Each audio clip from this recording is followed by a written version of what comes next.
everyone, welcome back to my world of fragrance. Are you having a bad day today? Just forget about all of it for 10 minutes. 10 minutes of your time. I actually don't know how long this video is going to be, but let's just escape all of it. So I've been tagged by Cherie from the channel TheTopNote, and I was tagged like ages ago. I'm so bad with tag videos. I thought that I'd finally do this tag, and it is the 10 designer fragrances for life tag. A lot of you don't think that I have a lot of designer fragrances, but actually I do, because starting off in my fragrance journey, those were the types of fragrances that I, for the most part, could afford. And not to mention, there are just a ton of amazing classic fragrances that do belong to the designer houses. So for this tag video, I'm actually gonna really narrow myself and limit myself in terms of choices, because it is a top 10 video. I don't have, I can't talk about everything. So the terms are, at least for me doing this tag, designer fragrances, so from actual designers. I consider designers to be people who design clothing, fashion clothing, although this could be taken as, commercial fragrances, all types of commercial fragrances. Anyways, for me, it's purely designer. It's fragrances that are widely distributed or like easy to get a hold of. So brands like Van Cleef or Chopard are not a part of this category. Robert Piguet, things like that, they're not a part of this category because they're not that easy to find. So yeah, I hope you enjoy this video, and let's get into my top 10 designers for life.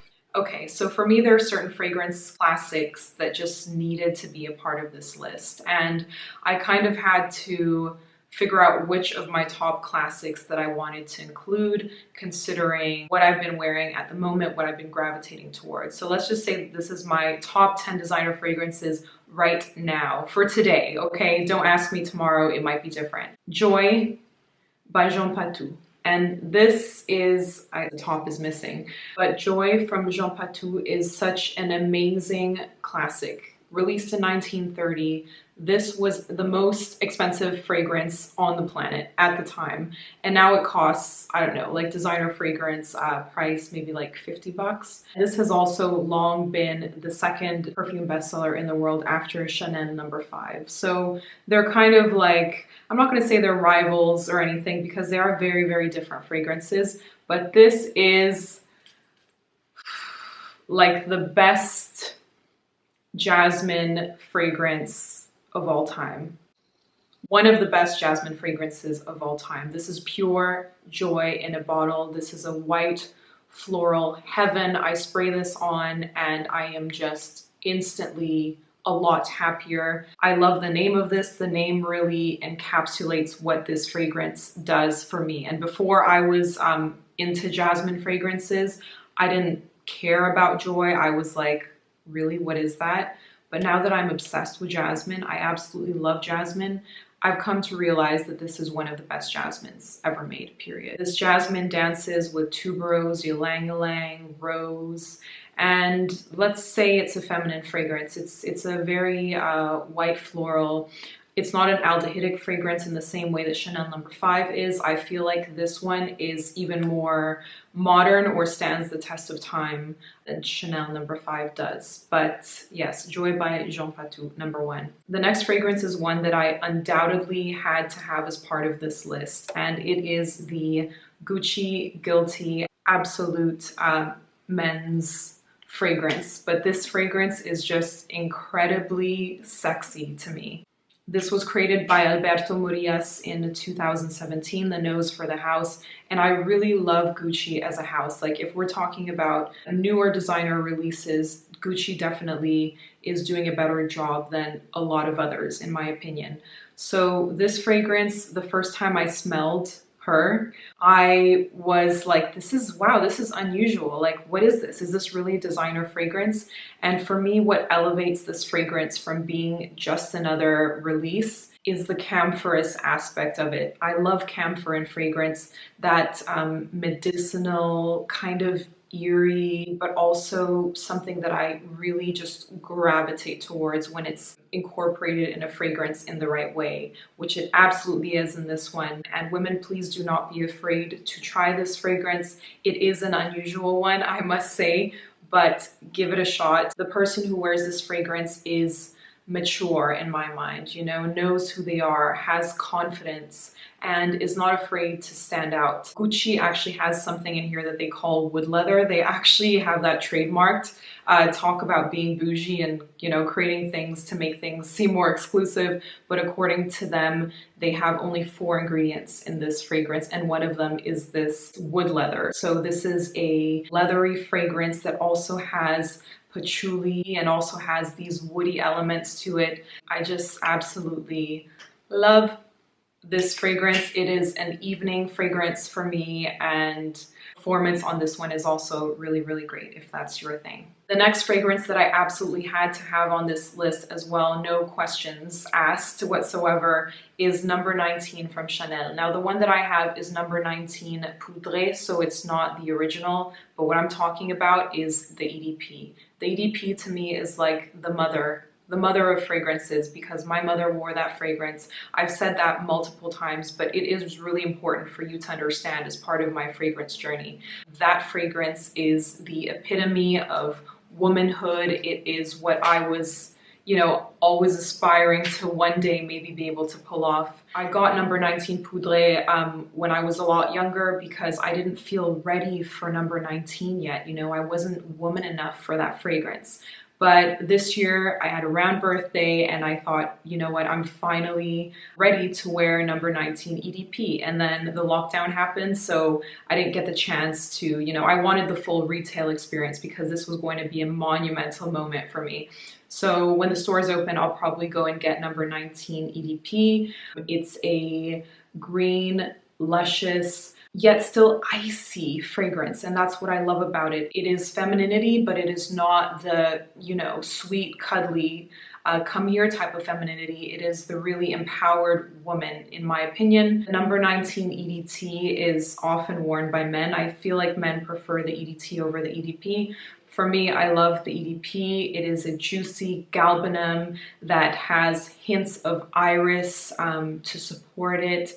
And those whispers of iris are enhanced in the 19 Poudre fragrance. So if you like it a bit more powdery, go for this one. But if you like that ice cold green floral that is unapologetic, then go for number 19. The next fragrance that made the list is from Hermes, and it's another classic. This is their first ever masculine fragrance that was released in 1970, I believe, and it is Equipage. Equipage was created by Guy Robert, and this was a fragrance that was meant to kind of show the camaraderie, the manhood, the standing togetherness of being a part of this heritage brand that is Hermes. And I love these classic bottles that they have. They're simple, they're beautiful, and they all have a lovely little illustration on the back that kind of shows what the fragrance symbolizes. This is definitely an aromatic fragrance. It is one that is on the masculine side of the spectrum. It's definitely one that for me has aromatherapeutic benefits because of the herbaceous qualities, the marjoram, which is, I believe, the plant that oregano comes from, the tarragon, the sandalwood. The last time I wore this fragrance was on a rainy day here in London. I really felt like the spices and herbs came out and danced in the humidity. And this is a fragrance that is also one that more mature people, the more seasoned crowd, I believe, would appreciate, but I've always loved this fragrance, and a mature man would really pull off this fragrance. The type of person who wears this is definitely one with confidence, as is with a lot of the fragrances that I choose. Okay, so I may be slightly cheating here, but I wanted to also have a, you know, feminine spectrum option from the house of Hermes as well. And I chose Iris. So these kind of are like 2 in 1 in the same spot, a masculine option and then a feminine option. So Iris is just a divine soliflor fragrance based on the iris. I believe it's Iris because it's a Hermes iris. So it's an extravagant iris, yet understated and sophisticated. And again, it has that illustration in the back. I feel like Iris is one that I have a hard time finding nowadays. This was released in 1999, and this is that classy 90s woman in my mind. This is one that is very elegant and delicate. It's very different to my usual style of fragrance. Iris to me is just a woman who spends all day lathering herself in expensive lotions. Like, that's when I'm trying to emulate that type of persona. And I will say that when I'm in a mainly masculine professional setting, then I will opt for a type of fragrance like this. It's like a subtle feminine elegance. It's like putting your price on a piece of paper and sliding it across the desk versus just blurting it out. It just has some sort of beautiful power to it. This is a fragrance that you would have to respray. It is an EDT, but it's a delicate veil, you know? Making a statement isn't always about using the loudest, the craziest, the most, you know, crazy mixes out there. It can also be something so delicate and subtle as a solid floor iris. I could just go on and on about the persona that I envision with this fragrance. It's someone who is definitely put together and at least wants to appear that way at all times. So basically someone who never farts. They never go to the bathroom. They're just so perfect in every step. Elegant, elegant, elegant. My next fragrance is from a designer house that I'm also a fan of their actual clothing, and it is Florian from Comme des Garçons. I will say that this list really shows which designer brands that I gravitate towards and that I feel are doing a good job in creating creations that are actually worth going out there and sniffing. Like, they actually can compete with a lot of niche fragrances out there. So Comme des Garçons are for the most part very synthetic fragrances. This one is meant to smell like a scentless flower with the name Floriental, and these bottles are very distinctive. They only lay down and they kind of look like a vape. But with Floriental you have a floral oriental combination. Although very synthetic, it just manages to work. If you're a fan of the Montal style fragrances, so with that metallic-y-esque vibe to it, then you're going to enjoy Floriental. This is one of those that is also, you know, a beast the same way Montal is when you first spray it. And the plum liqueur note in this is what stands out to me and makes this fragrance more unique. I love the plum note in general, but this definitely has some sort of boozy vibe added to that, to the florals and to the plum. So I really enjoy Floriental. I enjoy lots of others from Comme des Garçons, one of my favorite designer houses, and yes, check this one out. The next fragrance I'm going to talk about is from, wow, Hermes again. And don't make fun of me, but I have a really tiny miniature bottle. I got a ton of these as freebies with a purchase that I made a while ago, and it was just one of those things where I just was like, okay, thanks for the freebies, I'll try it later. And I had not tried this version of Terre d'Hermes before. It is the vetiver version, Eau Intense Vétiver. And I just, you know, just tried it on my wrist, went out for a walk and forgot about the fragrance. As I was walking, I got these amazing, spicy, woody wafts, and I was like, what is that? What is that? Like, I went all crazy for it. And I found out that it was this fragrance that I was wearing. So I've gone through these little miniatures. I think I might do a little giveaway on Instagram because I have so many of these and I'd like to have a big bottle.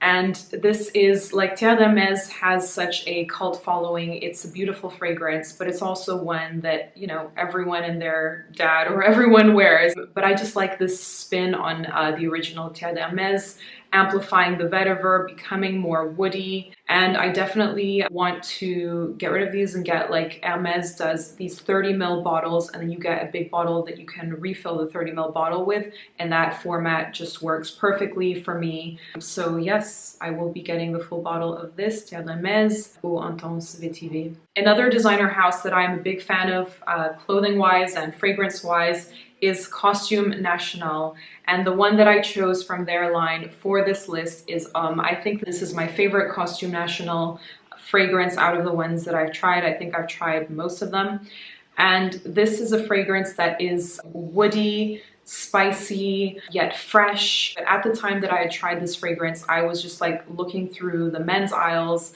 It was back in the day when I wasn't used to wearing men's fragrances, or you know, I had a clear distinction of it. Nobody my age was wearing anything that was masculine. I mean, they'd think I was crazy if I told them. And I had first tried this and I fell in love with the fragrance, or I just really, really liked it. And I was like, you know what? I don't think I can buy it. Like, it says on it, and I walked away. But thankfully I've come a long way since then, and the cardamom, the clove, the cinnamon, the beautiful spices in this fragrance just cease to make me happy. I definitely feel that this is a fragrance that people who love Hermes would also enjoy. So, Costume National. The next fragrance was my first ever Tom Ford fragrance, actually, and this was a blind buy. And it was White Patchouli by Tom Ford. This was back when Tom Ford was not widely accessible the way that the brand is today, and we actually didn't have Tom Ford where I was living at this time, so I had to just blind buy it online, and thankfully it turned out to be a fragrance that I absolutely loved. So this is not your dirty bohemian. Actually, this at the time was like, there was a commercial with Erykah Badu with her big fro, and I really related to this commercial, and I just wanted to, you know, I bought into this whole bohemian vibe of it being patchouli and whatnot. But this is not that. This is a very, very clean patchouli, almost sharp. This is definitely a unisex fragrance. I would also say that this is a very dressed up fragrance for me. This is not a casual fragrance for me personally. There are just some beautiful elements of white flowers that, you know, trickle up into the patchouli. There's peony and jasmine as well, just amplifying this whole feel of a luxurious patchouli fragrance. And yeah, I still love this one. I like a lot of the like main line of the Tom Fords. I think that this is one of my favorites from the main line, just for me personally. I know that Black Orchid is extremely popular. Well, all of the other ones are very popular, but I enjoy White Patchouli. So now we have a fragrance that was another blind buy for me back in the day. Now I have this cute little 30 ml bottle of it, and it is Kenzo's Jungle, and this is the elephant version. And I just I love drinking chai lattes. Like, that's what I have on a daily basis pretty much, is chai tea. This just reminds me of a wonderful, wonderful chai latte. This is a spicy fragrance that tends to lean gourmand because it just becomes so edible. This also becomes very sweet with wear. So at first spray, this is a beautiful spice bomb, but do not overspray this fragrance because you might just suffocate. I wear this in small doses, and this is another one that has my favorite spices in it. You know, it has the cardamom that I never fail to identify in a fragrance. It has cloves, and then it's sweetened by a vanilla that just makes it so cuddly and cozy. This to me is like a year-round fragrance. I don't know if everyone agrees with that.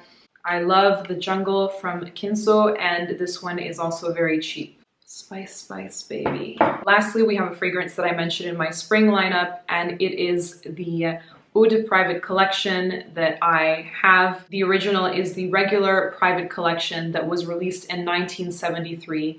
And the reason why it's called private collection is because these fragrances were created for Mrs. Lauder herself, that she used, you know, personally. And unfortunately, I have not tried the original private collection, but this one is a herbaceous, powdery, feminine, floral fragrance that is powerful. You know, this is a woman that knows who she is. This is a woman that stands her ground. And I would imagine that people who enjoy Number 19 by Chanel would also enjoy this. This is a somewhat chic floral fragrance. And it has that vintage vibe. Definitely it does, but it is just a stunning fragrance. Please try Private Collection if you haven't already. So there you have my top 10 designer fragrances for the moment. I could not talk about Guerlain. I could not talk about so many different houses, but hey, it was a top 10 list, and that's what we got. So thank you so much, Cherie, for tagging me. Cherie is just a lovely reviewer. I'll leave her channel details below as well. I really like her taste,